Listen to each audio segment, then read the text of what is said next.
Diz aí, bebezada, tudo show? Como é que você tá? Tudo bem contigo? Vamos ver a aula 24, Fenômenos Sonoros, página 54, Física 3, livro 6. E a gente vai começar com o conceito de reflexão do som. Tio Augusto, reflexão é o fato da minha onda encontrar um obstáculo e retornar. Perfeito.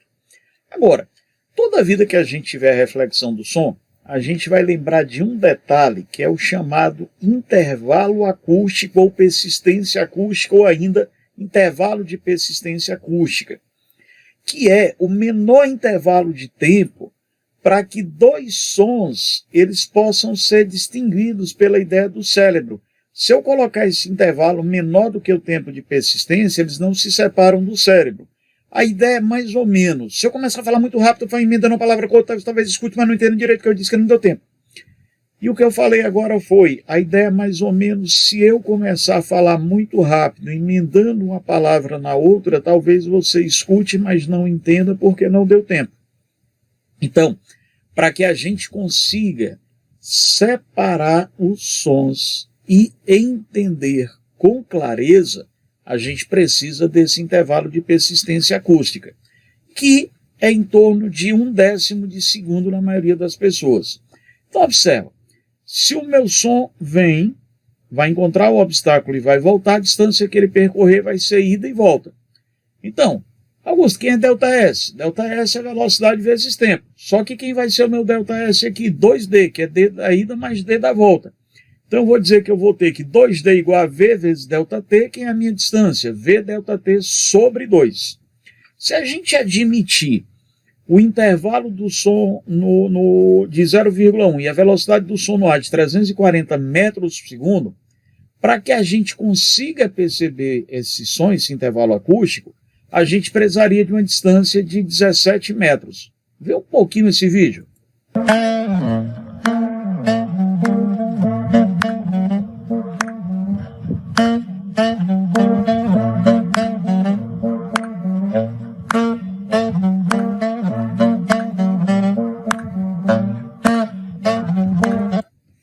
Repara aí que o som está refletindo no tubo, então estou te dizendo aqui que eu estou tendo uma reflexão do som. E quando essa reflexão do som se dá no intervalo a partir de 1/10 de segundo, eu consigo distinguir com clareza o som ido e o refletido. Aí eu vou falar para você que eu vou ter essa reflexão denominada eco. Caso o intervalo do som persista, eu não tenha terminado ainda o primeiro som e o outro já retome, ele fica emendando um som com o outro, sem eu ter esse tempo de persistência, eu vou te falar que eu vou ter a reverberação. E se o intervalo de tempo for muito próximo de zero, que o tempo retorne quase que imediato, a onda direta e a reflexão vão se sobrepor, me dando uma interferência construtiva, me dando um som mais forte. Eu vou chamar isso aí de reforço. Quando nós temos uma interferência de duas ondas idênticas, pode acontecer o fenômeno da ressonância. Let's rage.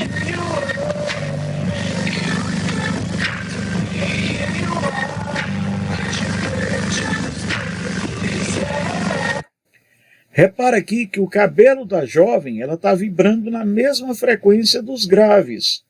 Então aí eu estou tendo uma interferência de duas ondas iguais, eu estou tendo uma ressonância. Professor,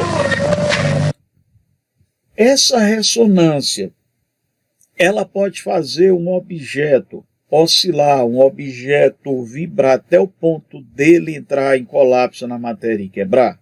Pode, meninada. Olha só, o fenômeno, o vídeo que você está vendo aí foi um fato que aconteceu nos Estados Unidos, no estado de Tacoma, que foi construído lá uma ponte e acredita-se que essa ponte tenha caído. A ponte começou a construção em maio de 1940 e ainda em 1940 essa ponte caiu, em novembro de 1940, logo depois da inauguração. O que é que acredita-se aí que tenha acontecido? Há controvérsias. Alguns autores dizem que o fenômeno foi a ressonância. Outros autores falam para a gente que o fenômeno foi uma coisa chamada de fluidez aeroelástica, que acontece com os materiais. O fato é que uma ponte totalmente de concreto armado, de cimento e pedra, quando essa ponte aqui ela começou, a época dos ventos, lá começaram os ventos mais fortes, essa ponte ela começou a vibrar, ela começou a oscilar cada vez mais forte. Observe, isso aqui é uma ponte de concreto armado, cimento e pedra. Ela começou a oscilar até a ideia do colapso, onde ela quebrou, caiu. Então, vindo uma questão de vestibular, se vier a opção ressonância, beleza, marca ela. O autor quer que você trate como ressonância. Se dentre as opções vier essa expressão, fluido aeroelástico, você vai admitir que ele quer que a resposta seja a fluidez aeroelástica, então você vai marcar essa outra opção aqui. Então é aquela história que não, alguns autores defendem uma linha de raciocínio, outras, quem é que estão certos? Os dois. Então a resposta certa é aquela que o autor quer que seja. Quando nós temos uma interferência de duas ondas próximas, com uma diferença de frequência de até 10 Hz, eu te falo que eu tenho batimento. Como é que funciona essa história do batimento? De antemão, vamos lembrar aqui um detalhe do som. Olha só. O volume do meu som é a amplitude. Ó. Observa que a onda resultante. 0, linha reta, eu não tenho nenhum volume. À medida que eu vou aumentando a amplitude, a intensidade sonora, né, o volume vai ficando mais forte. Vou botar aqui um volume fraquinho para não incomodar muito. Eu vou deixar aqui uma onda de 440 Hz. E eu vou pegar minha outra aqui e vou colocar em 443 Hz. Observe que no batimento eu vou ter uma parte com interferência construtiva e uma parte com interferência destrutiva. E a ideia auditiva é mais ou menos essa, olha. Uma onda, duas. Tio Augusto, se eu pego e coloco essa intensidade aqui muito forte, olha, quanto maior for essa diferença de frequência que eu botar, menor vai ser o batimento. Então, o limite é 10 Hz. Então, tio Augusto, quem é a frequência de batimento? Módulo da diferença de frequências. Quem é a frequência resultante? A média das frequências. Muito bem, bebezada, nossa primeira questão diz: uma embarcação oceânica inspeciona o fundo do mar com ondas ultrassônicas que se propagam a 1.530 metros por segundo. Velocidade das ondas na água. Assinale a alternativa que apresenta corretamente a profundidade em metros, então eu quero chamar aqui a ideia para você da distância em metros, diretamente abaixo da embarcação, se o tempo de retardo do eco, o tempo de reflexão, foi de 4 segundos.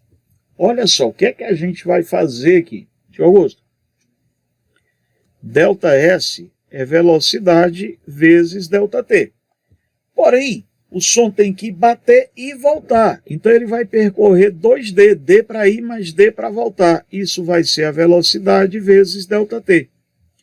Eu vou te dizer que 2D vai ser 1.530 vezes 4.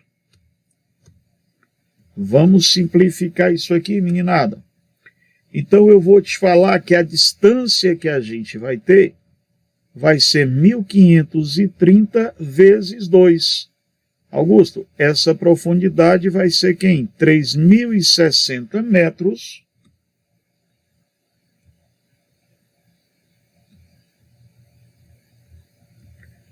Você marca para a gente letra C. Vamos lá, mais uma, meninada. Tio Augusto, nossa segunda questão diz: o som é uma onda mecânica sendo propagado por meio de colisões entre as moléculas no meio por onde se propaga.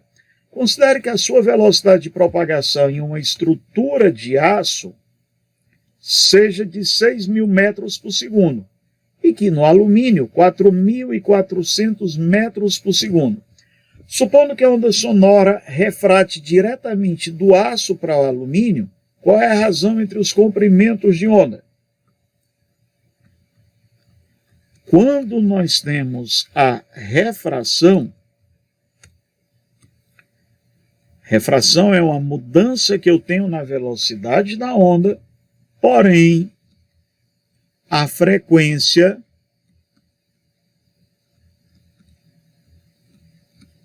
ela é constante. Então, olha só, se V é lambda F,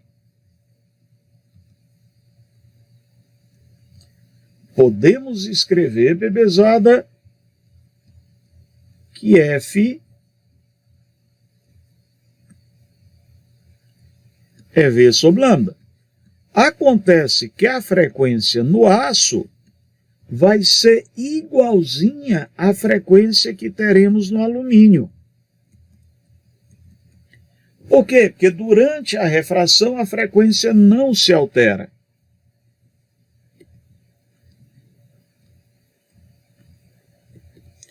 Então vamos substituir aqui os nossos dados, bebezada.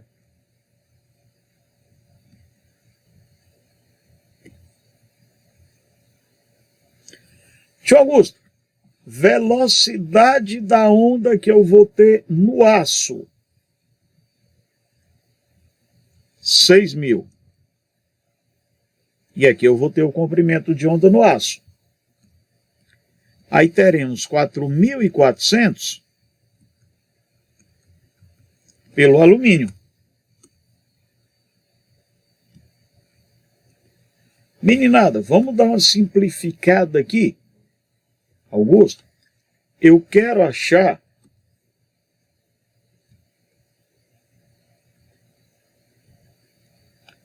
quem é o comprimento de onda do aço pelo alumínio. Observa aqui, meninada, eu vou ter 60 por 44. Vamos dividir isso aqui por 4? Então eu vou ter quem? 15 sobre 11, alternativa D. Vamos mais uma? O fenômeno bastante interessante ocorre quando duas ondas periódicas de frequências muito próximas, a gente já viu que até, quando ele fala isso aqui, muito próximo, eu já sei que é batimento, e a gente sabe que a diferença de frequência é para ser até 10 Hz. Por exemplo, 100 Hz e 102 Hz interferem entre si. A onda resultante tem uma frequência diferente daquelas que interferem entre si. A resultante é 100 mais 102 dividido por 2. É a média das frequências. Além disso, ocorre uma modulação na amplitude da onda resultante. Essa modulação apresenta uma frequência característica F0. Essa oscilação na amplitude da onda é denominada batimento. Show! Aí eu quero saber de você. Qual é a frequência de batimento aí? Gente, a frequência de batimento vai ser o módulo da diferença de frequência, tio Augusto. Então eu vou pegar a maior menos a menor para dar minha resposta em módulo. Teremos, portanto, 2 Hz. Você marca para a gente, por favor, letra D. E nossa quarta questão. Que tal uma olhada em uma obra de arte na qual é possível visualizar o som? As figuras apresentadas anteriormente, conhecidas como figuras sonoras de Cialdini, são formas que apresentam sobre uma superfície quando essas vibram em determinadas frequências. O físico alemão Ernest Cialdini, que nasceu em 1756 e faleceu em 1827, considerando o fundador da acústica, descobriu que quando tocamos uma chapa metálica com algum objeto, como um bastão ou um arco de violino, por exemplo, ele vibra. Ao espalhar areia sobre a superfície de metal, essa se ajusta sobre a chapa, acumulando-se em alguns pontos, nos quais a chapa não está vibrando. Esse acúmulo produz os padrões observados na figura. As chapas possuem inúmeras possibilidades de vibração, sendo que para cada uma corresponde uma frequência específica do som produzida pelos desenhos de maior complexidade. Esse espectro também depende de onde a superfície se encontra asfixada, do seu tamanho, do material do qual é composta, a sua espessura. Com base nas várias características descritas no texto, pode-se perceber a necessidade da ocorrência de um importante fenômeno ondulatório para a geração das figuras. Que fenômeno é esse e que outra aplicação cotidiana a gente tem? Para que eu tenha isso aí, é preciso que a chapa vibre na mesma frequência que está sendo tocada o meu instrumento. A minha haste vai ter que estar na mesma frequência da figura. E onde é que acontece isso? Se eu quiser receber uma ligação, o meu smartphone ele vai ter que entrar em ressonância com a operadora. Então, nós temos um padrão de interferência. Quando eu tenho interferência de duas ondas iguais, eu vou chamar isso de ressonância. E isso acontece quando eu quero ou receber uma ligação, ou sintonizar um canal de TV, ou sintonizar uma emissora de rádio. Então nós temos o fato da ressonância e uma aplicação seria a ideia das sintonias de rádio AM e FM. Vale lembrar também, com relação às ondas de AM e FM, que quanto mais baixa a frequência, mais fácil para a gente ter a difração. Então as ondas de AM elas se difratam com mais facilidades do que a de FM. Quanto mais alta a frequência, mais difícil contornar esses obstáculos. Então, por exemplo, nós estamos já em viés de ser lançado em 2028, é a programação, a internet 6G. Augusto, mas não chegou nem a 5G aqui no Brasil ainda. Não, mas os chineses já estão trabalhando com as 6G. Já colocaram, inclusive, um satélite no ar com comunicação 6G. Agora, qual é o grande problema? O alcance. Porque a frequência é altíssima, a velocidade de transmissão de dados vai ser maravilhosa, gigantesca, porém, por não sofrer difração com facilidade, o alcance deverá ser menor. Então eles têm que pensar em alguma coisa para contornar essa barreira. Um abraço, bons estudos e até uma próxima aula.